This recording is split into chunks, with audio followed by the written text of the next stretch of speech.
Привет, Connor Klein here, and in today's video I'm going to briefly outline what would happen if Ukraine signed a bad peace deal.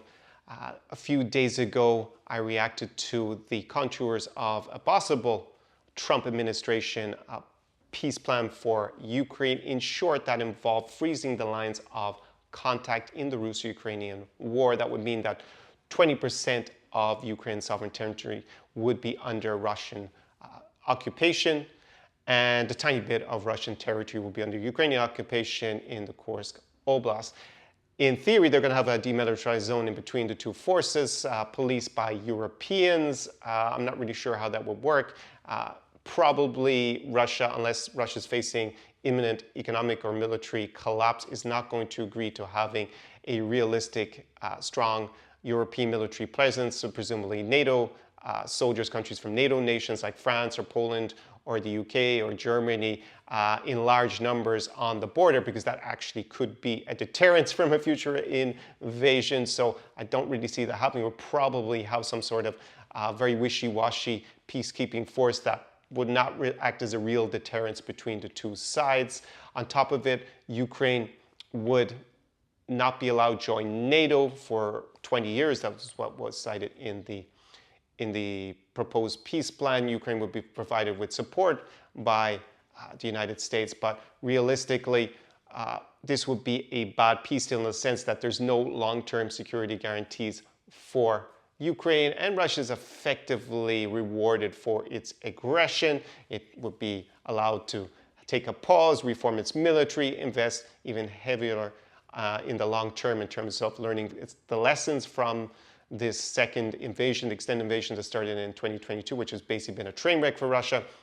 And presumably they would repeat what they did, say, in Chechnya, which is legally part of Russia in the 1990s and early 2000s, where they signed documents to end the first Chechen war and then basically disregarded them and came back with a stronger military many years later, and then were victorious. So this kind of peace deal, a bad peace deal, which would end the hostilities, end the killing, both the soldiers fighting in huge numbers along that enormous front line, is the biggest war in Europe since World War II. And of course, the rocket attacks that are frequent on civilians, Ukrainian civilians, would end. So we would have that positive, that people would not be dying in large numbers. It's estimated that possibly around 1 million people, largely combatants from both sides, have died or been wounded severely in this war so far. So that would be, I guess, the positive in the short run. However, without a long-term security guarantee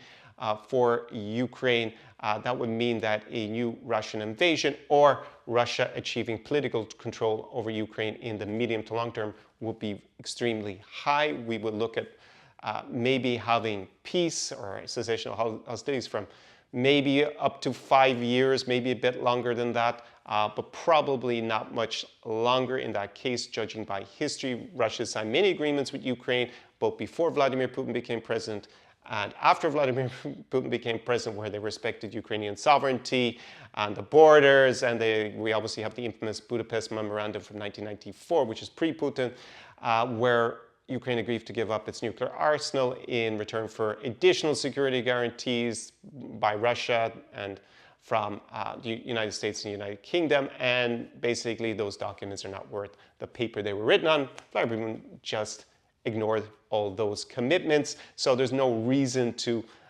believe that he or even a future Russian president of the same ilk would not behave in the same way. Additionally, you have to imagine that if there is a bad peace and it's perceived as a bad peace, foreign investment into Ukraine is not going to be particularly high. If you're a foreign investor and you're thinking of building a factory, the fact that it could be blown up by Russia in the medium to long term, plus maybe they even, when they invade, presumably again, that they would be able to seize that asset and take it off you, doesn't mean that it's going to look particularly attractive to invest there. Now, there may be some investments in terms of reconstruction, presumably from Western allies of Ukraine in terms of rebuilding infrastructure that may happen in the short term. But if there's going to be a renewed conflict, highly likely that there's going to be a renewed conflict, then foreign investment will not flow back into the country. On top of it, at the moment, there is a law in Ukraine, saying that men between 18 and 60 cannot leave the country without permission. That means that most Ukrainian men have been constrained and are, whether they're voluntarily staying in Ukraine or involuntarily staying in Ukraine, there's a lot more men who have been compelled to stay that presumably would leave. Now, they would have anyways reasons to leave, which is basically that the economies in, say, the European Union further to the west are stronger than in Ukraine, and then men as the main breadwinners in Ukrainian families would feel a high incentive to emigrate, at least work abroad in order to send money back to their families in Ukraine. However, in this scenario where they've been prevented from leaving for almost 3 years, if there were a bad peace and a cessation of hostilities, it is unlikely that the law restraining them from leaving could stay in place, and that would mean that enormous number of Ukrainian men are likely to leave. They may bring, if they still have families in Ukraine, they may also bring them with them, in particular because so many women, children, and older people have already left and are now residing in the European Union. In particular, some are obviously in other countries. Then they would have an additional incentive to leave and join those families. Presumably the women and their children already have residency abroad that wouldn't be so difficult for them to then move there and work or live in that country. So we see a huge amount of Ukrainians possibly leaving the country, because why would they stay? The economic prospects would be extremely poor for Ukraine in a scenario where there isn't a credible deterrence to Russia invading again, and it would also negatively impact their prospects of joining the European Union in the future.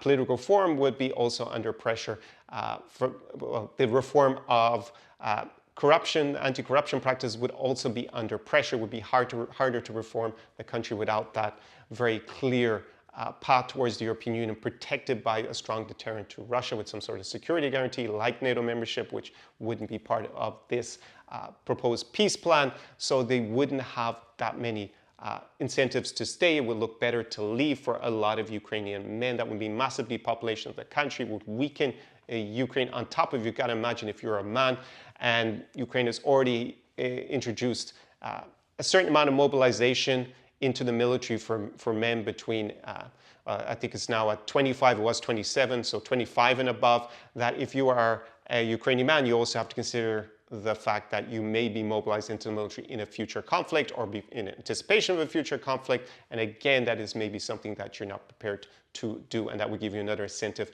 to leave the country. So basically, Ukraine signing a bad peace deal would have the benefit of stopping the killing in the short run, but it would probably sign the death knell for the country as an effective state, which is why I don't anticipate much support either amongst the political class or amongst the population in Ukraine for signing a peace deal, a bad peace deal with Russia. They would probably calculate to be better off fighting on right now than signing that, because it wouldn't offer a better medium to long-term perspective for its people or for the country. And being realistic right now, Russia is not likely under Vladimir Putin to sign a good peace deal for Ukraine, because that would mean that he would have to give up on his stated military objectives, which were basically taking control of Ukraine, either by directly invading and controlling and annexing it, or installing a puppet government in Ukraine. I mean, he has all these kind of very vague words like denazification, demilitarization. And he keeps talking about how this is really Russian land. So he's not likely, unless he were compelled by an impending economic or political collapse in Russia, effectively that they were about to lose the war, that he would want to sign anything that would be seen as a long-term good peace deal for Ukraine. Okay, I'll leave it there. And tomorrow maybe I will come and film a video about the economic situation in Russia, because that is also a huge factor playing into how long Russia can continue to conduct this war at this intense level. So, do pobачення, and see you in the next video tomorrow.